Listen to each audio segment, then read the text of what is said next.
I would personally say yes. Dahil hindi ka gigising na, ganyan ka ng ganyan.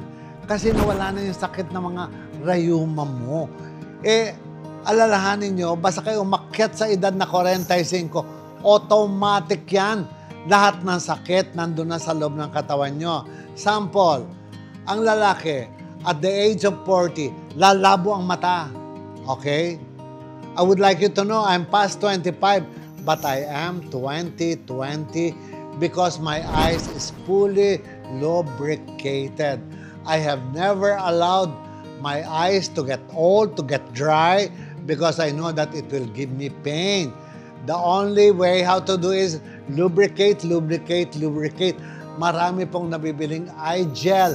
Huwag kayong bibili ng mga eye drops. Dahil yung eye drops, ilalagay nyo, tuturo lang dito, will not stay in your eyes.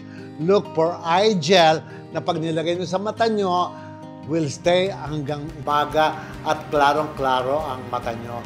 Alis na tayo sa pain na yan. And the only thing I can advise all and everyone is never be afraid to try anything and everything under the advancement of science. Huwag kayong matatakot dahil ang pinoprotektahan nyo ay ang sarili nyo.